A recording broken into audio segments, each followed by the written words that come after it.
та бүхэн өнөөдрийн мэндийг хүргэе. Англи хэлний дун шатны орчуулгын 12 дугаар хичээл хэлэхэд бэлэн боллоо.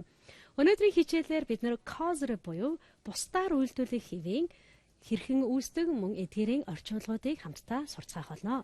Та бүхэн хичээлдээ идэвхтэй оролцоорой.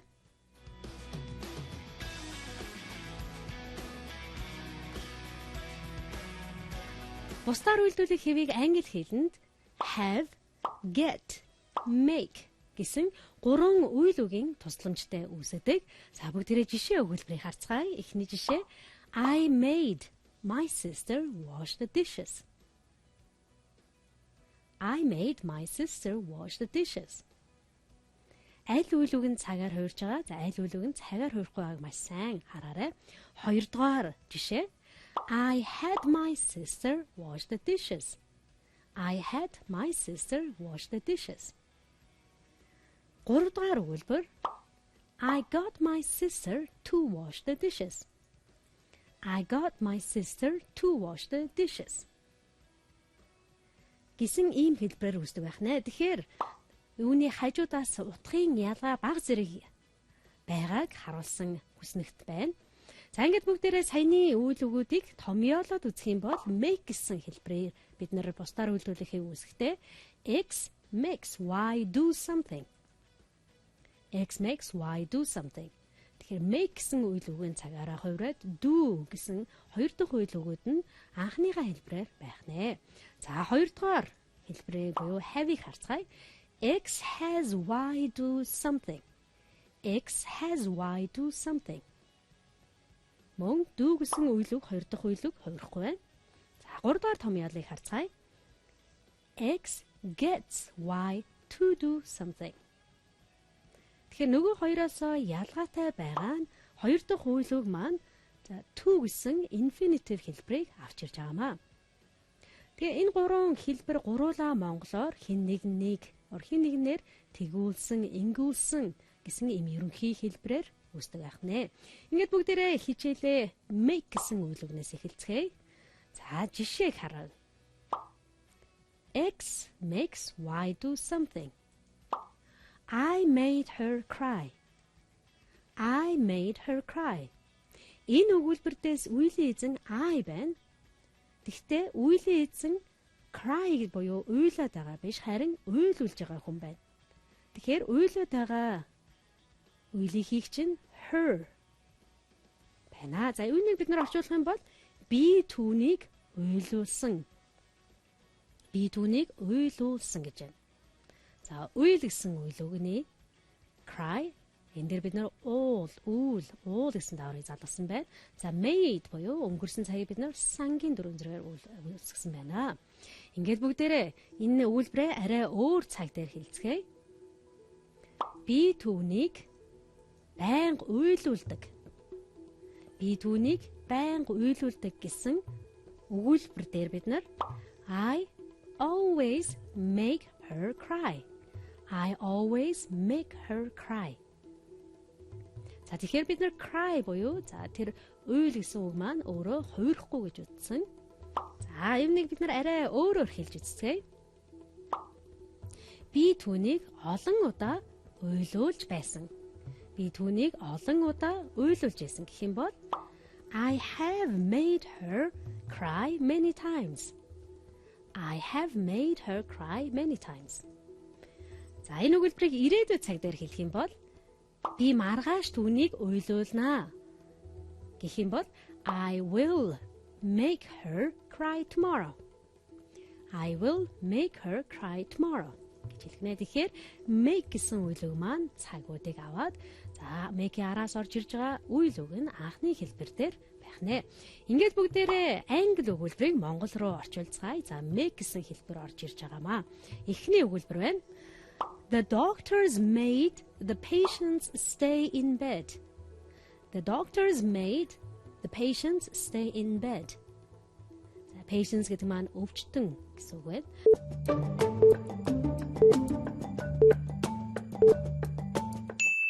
За энэ өгүүлбэрийг орчуулах юм бол за тэр оронд байгаад байгаа нь эмчнэр биш харин өвчтөнгүүд байна. Тэгээ оронд хэвтүүлээд байгаа хүмүүс нь харин эмчнэр байна. За тэгэхээр үнийг орчуулах юм бол эмч өвчтнүүдийг оронд нь хэвтүүлвэ гэсэн ийм санаа гаргаж ирж байна. За бүгдээрээ 2 дугаар өгүүлбэрийг харцгаая. My boss made me rewrite the report because he wasn't satisfied with it.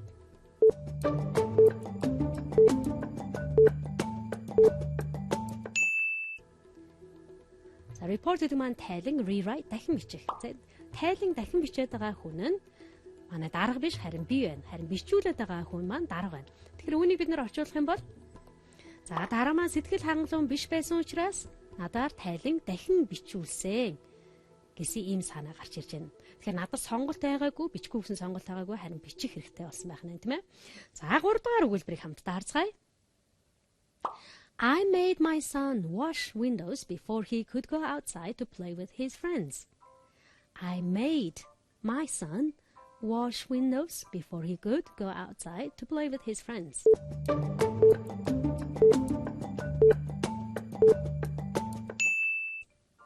Тэгэхээр цонхыг угаагаад байгаа хүн би биш, харин манай хүү байна. Тэгээ би хүүгээ харин цонх угаалгаж байна тийм ээ. Тэгэхээр үүнийг бид нэр орчуулах юм бол за хүүгээ гадагшаа яваад найзуудтай тоглохоос өмнө би түүгээр цонх угаалгуулсан гэсэн ийм санаа гарч ирж байна. За бүгдээрээ 4 дугаар өгүүлбэрийг харцгаая. Peeling onions always makes me cry. Peeling onions always makes me cry.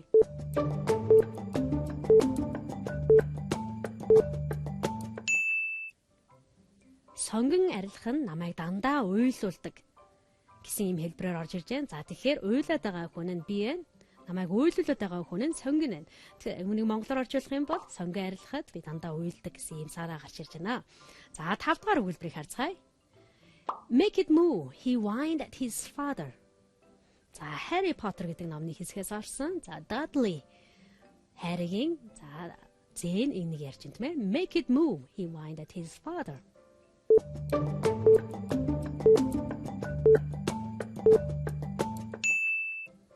За үүнийг орчуулах юм бол түүнийг хөдөлгөөж гэж тэр аав руугаа уурлаа гэж юм тийм ээ. Make it move. Түүнийг хөдлөг гэсэн юм санаа гарч ирж байна. Ингээд бүгдээрээ 6 дугаар өгүүлбэрийг харцгаая. 6 дугаар өгүүлбэр Harry Potter номын хэсгээс орж ирсэн харилцан яриа байх нь.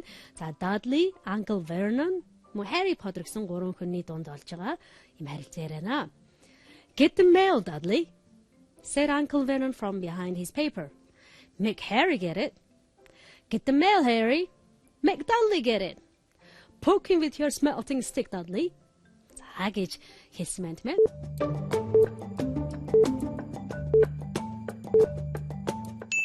Тэгэхээр Harry-гийн нагацаах Vernon хэлж байна тийм ээ. За захиа аваад ирээ Dudley гэсэн чинь Dudley Harry-гаар авахгүй бол гээд Harry руу дүлгсэн чи Harry Make Dudley get it боёо Dudley-гаар авахгүйла гэж хэлж байна тийм ээ. Тэгсэн чинь авга нь уурлаад Poking with your smelting stick Dudley боёо Dudley наадахад сэрэгээрээ хатгаа гэж хэлж байна. Англи хэлний дунд шатны орчуулгын 12 дугаар хичээл үргэлжилж байна. Өнөөдрийн хичээлээр бид causative form буюу бусдаар үйлдвэрлэх хэвийн за make гэсэн үйлдвэгийг үзэж байгаа лээ. Харин одоо бүгдээрээ үргэлжлүүлээд have гэсэн үйлдвэгтэй бусдаар үйлдвэрлэх хэвийг хамтдаа үздэцгээе. За бид нар томьёолоод хэлэх юм бол X has Y do something. За хүнээр гуйлгуулж хийлгэж байгаа үед энийг илүү ашигладаг байх нэ. За make гэсэн үгтэй адилаар have гэсэн үйлүг нь өөрөө цаг дээрээ хувраад харин хоёр дахь үйлүг нь хувирахгүй байх нэ. Ингээд бүгдээрээ жишээ өгүүлбэрийг харцгаая. I had the plumber repair the leak. I had the plumber repair the leak. За plumber гэдэг маань сантехникч хэлж байна тийм ээ. Тэгээ энийг бид нар орчуулах юм бол би сантехникчээр цоргоо засуулсан гэж орчуулах нь. Тэгэхээр бас л үйл гэсэн хэлбэр маань энэ дээр орж ирж байна. За дараагийн өгүүлбэрийг харцгаая. Sam had the mechanic fix his car. Sam had the mechanic fix his car. За түүний машиныг засаад байгаа хүн Sam өөрөө биш вэ? Харин механик буюу засварчин байна. Тэгэхээр энэ өгүүлбэрийг бид нар орчуулах юм бол Sam засварчнаар машинаа янзлуулсан. Янзлуулв гэсэн хэлбэрээр орж ирэх нэ. За дараагийн өгүүлбэрийг харцгаая. Jane is having the waiter bring her some tea. Тэгэхээр цай авчирж байгаа хүн нь Jane биш. Цай авчруулж байгаа хүн нь Jane. Цайг авчирж байгаа хүн нь waiter буюу зөөгч байна. За тэгэхээр бид нарын өгүүлбэрийг орчуулах юм бол Jane зөөгчөөр цай авчруулж байгаа. Цай авчруулж байна гэсэн юм санаа гарч ирж байна. Тэгэхээр бид нэр хүнээр are гэсэн хэлбэрийг нэмээд үйл гэсэн таврыг залгаж болох нэ. Харин бүгдээрээ passive voice буюу үйл үгийн идэвхгүй хэвдээр бичих юм бол хоёр дахь үйл үг нь infinitive буюу үйл үгийн анхны хэлбэр биш харин past participle хэлбэр болдог байх нэ. Ингээд бүгдээрээ жишээ харцгаая. I will have my watch fixed by someone. I will have my watch fixed by someone. Тэгэхээр цагийг засаад байгаа хүн нь хэн нэгэн байд. Цагийг засуулаад байгаа хүн нь бий байх нэ. Тэгэхээр энэ дээр яагаад fix гэж орж ийнэ вэ гэхээр энэ маань өөрөө бусдаар үйлдвэрлэх хэд байна. Тэгэхээр үүнийг орчуулах юм бол би цагаа хэн нэгнээр засуулна гэсэн ийм хэлбэр орж ирж байна. Дараагийн өгүүлбэрийг харцгаая. Энэ хэлбэр дээр Susan had her car repaired by someone. Susan had her car repaired by someone. Тэгэхээр түүний машиныг янзлаад байгаа хүн Susan өөрөө биш харин машиныг янзлуулж байгаа хүн нэ. За хэн нэгэн мэддэхгүй хүн янзлж яах нэ. Үүнийг орчуулах юм бол Susan машинаа хэн нэгнээр засуулнаа. Засуулсан гэсэн юм хэлбэр гарч ирж байна. За дараагийн өгүүлбэр Josh has his dinner cooked every night by a famous chef. Josh has his dinner cooked every night by a famous chef. Тэгэхээр хоол хийлгүүлээд байгаа хүн нь Josh нь, хоолыг хийгээд байгаа хүн нь алдартай тоогооч нь. Тэгэхээр энэ өгүүлбэрийг бид нэр англиар орчуулах юм бол Josh орой болгон оройн хоолоо алдартай тоогоочоор хийлгүүлдэг гэсэн юм санаа гарч ирж байна. Одоо бүгдээрээ have гэсэн хэлбэрийг орсон англи өгүүлбэрийг орчуулцгаая. За эхний өгүүлбэр гарч ирж байна. I will have someone take you down to both Walt's Grip Hook. I will have someone take you down to the both Walt's Grip Hook.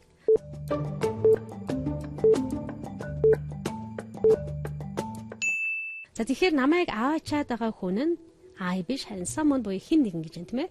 Тэгэхээр энэ хүн юу гэж хэлж байна гэхээр за хоёр баган дээр чамайг хэн нэгнээр аваачуулнаа буюу хэн нэгэн чамайг аваачиж өгөхийг би бас гуйна гэсэн юм санаа гарч ирж байна.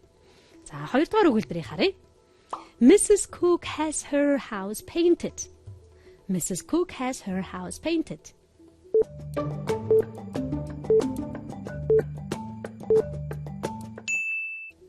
За үнийг орчуулах юм бол хатагтай Cook байшингаа будуулсан гэсэн юм хэлбэр гарч байна. За 3 дугаар өгүүлбэр. The teacher had the students write an IELTS essay. The teacher had the students write an IELTS essay.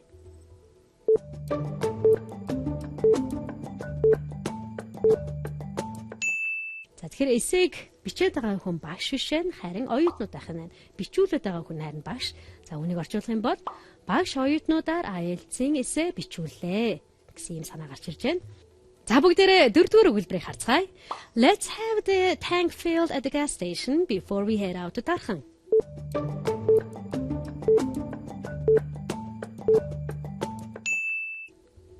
Have the tank filled гэсэн бусдаар үйлдвэрлэгээ гарч ирж байна. За үүнийг орчуулах юм бол дархан руу гарахаас өмнө шатхуун түгээгэрэн газар шатхуунаа дүүргье гэсэн энэ санаа гарч ирж байна. За 5 дахь өгүүлбэрийг харцгаая. Susan went to a doctor to have her appendix out. Susan went to a doctor to have her appendix out.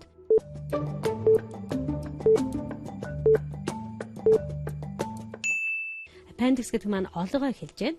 Тэгэхээр үнийг орчуулах юм бол олгоогоо авахуулахаар Susan эмчтэр очисон гэсэн юм санаа гарч ирж байна. Тэгэхээр олгоог аваад байгаа хүн нь Susan биш харин доктор буюу эмч нэ. За 6 дугаар өгүүлбэрийг харцгаая. I'm going to have my hair cut this afternoon. I'm going to have my hair cut this afternoon.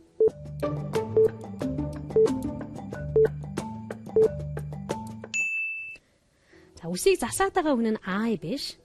За өөр хүн байна. За тэгэхээр үнийг орчуулах юм бол өнөөдөр үдээс хойш би үсээ засуулнаа гэсэн юм санаа гарч ирж байна. Тэгэхээр I cut my hair хэм бол би өөрөө үсээ хайчилдаг гэсэн санаа гарч ирж байна. Харин үсээ засуулнаа хэм бол have my hair cut гэж орч хэлдэг байх нэ. За бүгдээрээ 7 дугаар өгүүлбэрийг харцгаая. If you do not get out of my house, I will have you arrested. If you don't get out of my house, I will have you arrested.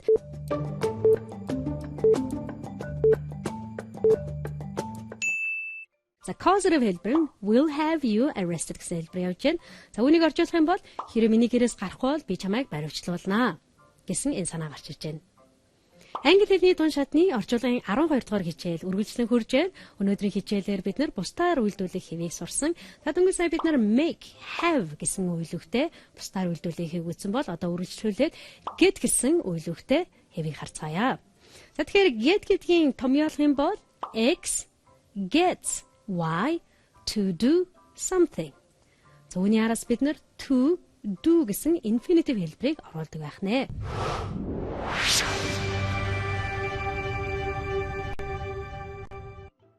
Ингээд бүгдээрээ жишээ өгүүлбэрийг харцгаая.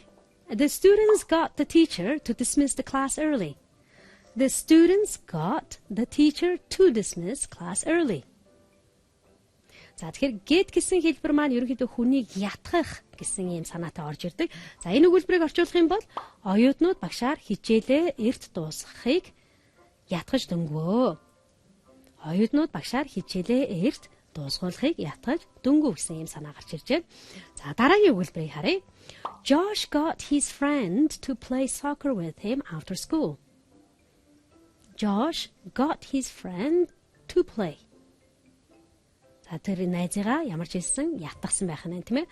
Тэгэхээр бүгдээ энэ өгүүлбэрийг орчуулах юм бол Josh найзыгаа өөртөө хичээлийн дараа хөл бөмбөг тоглохыг ятгах дөнгөө гэсэн юм санаа гарч иж байна. Тэгэхээр get to do гэдгийг бид нар ятгах гэж орчуулж болох нэ.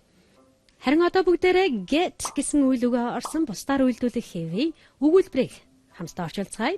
Эхний өгүүлбэр Costas got some kids in the neighborhood to clean out his garage.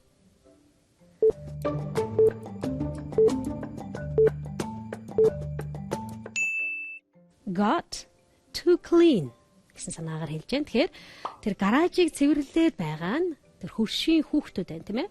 Харин цэвэрлүүлээд байгаа хүн нь Costas байна. За үүнийг орчуулах юм бол Costas хөршийнхаа хүүхдүүдээр гаражаа цэвэрлүүлж дөнгөө гэсэн юм санаа гарч ирж байна.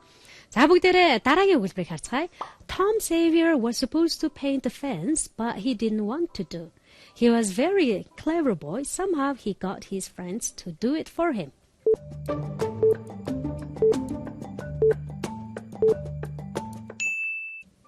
За энэ өгүүлбэрийг орчуулах юм бол Tom Sawyer хашаа бодох ёстой байсан. Гэхдээ тэр хийхийг хүсээгүй.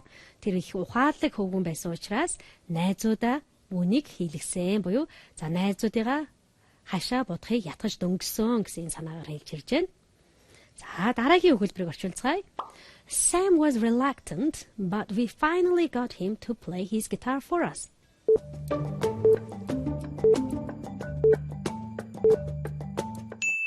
За үүнийг орчуулах юм бол Sam хэдий дургүй байсан ч гэсэн бид нэр түүгээр гитарын тоглуулсан. Түүний гитараа тоглохыг нь ятгаж дөнгөсөн гэсэн ийм санаа гарч ирж байна. Англи хэлний дунд шатны 12 дугаар хичээл энэ хүрээд өндөрлөж байна. Өнөөдрийн хичээлээр бид make, have, get гэсэн гурван үйлүүгээр үүсдэг бусдаар үйлдвэрлэх хэвийг хамтдаа үзэж өгүүлбэрүүдийг орчууллаа. Англи хэлний орчуулгын 12 цуврал хичээлдээ хамт байсан үзэгч та бүхэнд баярлалаа. Баяртай үзэгчтэй.